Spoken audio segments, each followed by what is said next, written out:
Do not surrender to the unacceptable demands of the European Union. Those are the words of a Conservative MP as the Fisheries Bill hits Parliament. Britain must not surrender to the EU over fishing access as Brexit talks reach crunch point, ministers have been told. The Fisheries Bill in Parliament as the end of the transition period, of course, fast approaches. The legislation enabling the UK to become an independent coastal state post-Brexit with foreign fishing boats barred from fishing in UK waters unless licensed to do so.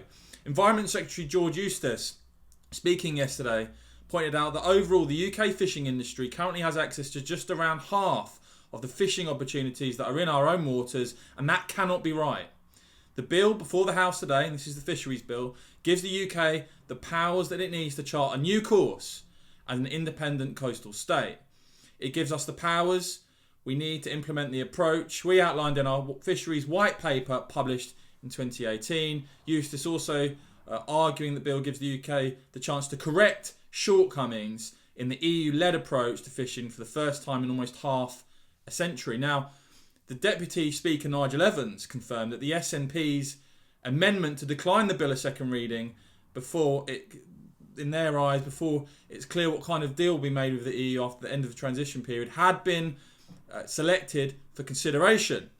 But Conservative MP Cheryl Murray from South East Cornwall praising UK negotiations for holding firm against the unacceptable demands by the EU over access to UK waters. She told the second reading debate, all UK fishermen are looking forward to the end of the transition period with much optimism. My message is clear, she said.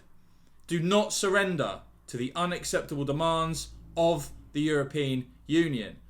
And it may be worth reminding them that they already have the mechanisms in place to adopt their collective fleet to their much reduced resource. Now, commenting on this vote yesterday, Maria Caulfield, a Conservative MP, saying, very surprised that Labour did not take part in the vote on reclaiming our UK fishing waters last night. Do they not support our fishing industry, she asked. Only 2 Lib Dems voted in support, and of course the SNP voted against. Media silence. Well, not on the Westminster channel. Conservative MP for North Norfolk, Duncan Baker, saying, great to be back in Parliament to vote through the Fisheries Bill second reading.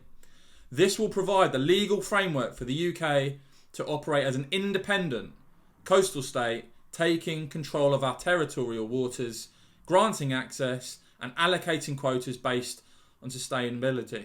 Another Conservative MP, Adam Afriyie, pleased to vote through the Fisheries Bill tonight in Parliament.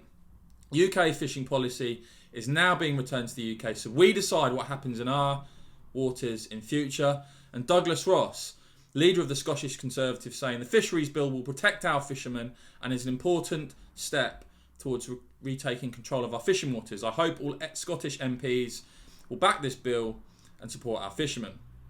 Now, of course, this comes at a time, and those of you who have watched these videos, and by the way, remember to subscribe and click the bell so you don't miss future reports, will know that on the one hand, the EU is furiously briefing that a deal with the UK is looking increasingly remote and trying to get Boris Johnson to move his red lines.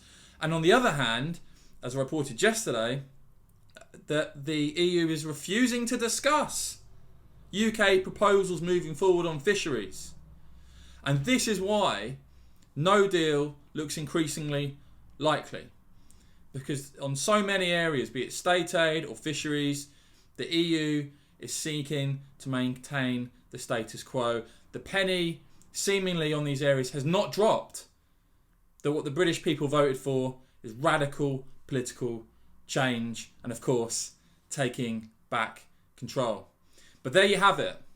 Bit by bit, you're starting to see the UK take back control with a Fisheries Bill and MPs in Parliament voting on this important issue. And of course, what we all know, us Brexiteers, is that the British fishing industry has been utterly decimated by EU policy over the years, and they must not be betrayed. Those coastal communities and our fishing industry deserve so much better. And that potential, that opportunity from Brexit must be fulfilled with us taking back control. As ever, guys, if you enjoyed this report, please give this video a thumbs up. But remember to subscribe and click the bell so you don't miss the next report. Cheers.